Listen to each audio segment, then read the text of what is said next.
आप सभी को जय मसीह की द बाइबल पोर्शन में आपका स्वागत है। हमारा आज का वचन है उत्पत्ति की पुस्तक 28वां अध्याय।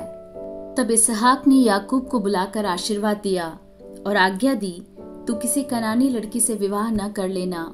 पद्दन अराम में अपने नाना बतूएल के घर जाकर वहां अपने मामा लाबान की एक बेटी से विवाह कर लेना।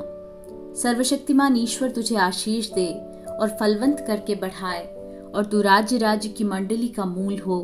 वह तुझे और तेरे वंश को भी अब्राहम की सी आशीष दे कि तू यह देश जिसमें तू परदेशी होकर रहता है और जिसे परमेश्वर ने अब्राहम को दिया था उसका अधिकारी हो जाए। और इसहाक ने याकूब को विदा किया और वह पद्दन अराम को अरामी बतूएल के पुत्र लाबान के पास चला, जो याकूब और एसाव की माता रिबका का भाई था। जब इसहाक ने याकूब को आशीर्वाद देकर पद्दन अराम भेज दिया कि वह वहीं से पत्नी लाए, और उसको आशीर्वाद देने के समय यह आज्ञा भी दी, तू किसी कनानी लड़की से विवाह न कर लेना। और याकूब माता पिता की मानकर पद्दन अराम को चल दिया।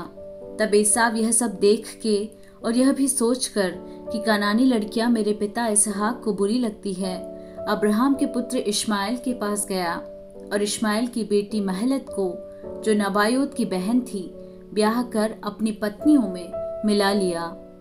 याकूब बेरशेबा से निकलकर हारान की ओर चला और उसने किसी स्थान में पहुंचकर रात वहीं बिताने का विचार किया, क्योंकि सूर्य अस्त हो गया था।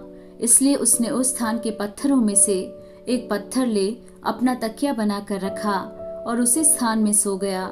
तब उसने स्वप्न में क्या देखा कि एक सीढ़ी पृथ्वी पर खड़ी है और उसका सिरा स्वर्ग तक पहुंचा है, और परमेश्वर के दूत उस पर से चढ़ते उतरते हैं। और यहोवा उसके ऊपर खड़ा होकर कहता है, मैं यहोवा तेरे दादा अब्राहम का परमेश्वर और इसहाक का भी परमेश्वर हूँ। जिस भूमि पर तू लेटा है उसे मैं तुझको और तेरे वंश को दूंगा, और तेरा वंश भूमि की धूल के किनकों के समान बहुत होगा, और पश्चिम पूरब उत्तर दक्षिण चारों ओर फैलता जाएगा।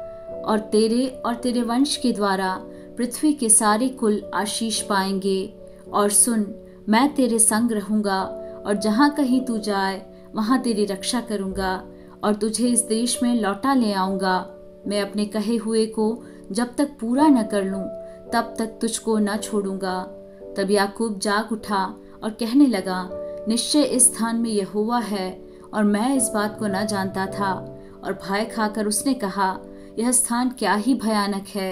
यह तो परमेश्वर के भवन को छोड़ और कुछ नहीं हो सकता, वरन यह स्वर्ग का फाटक ही होगा।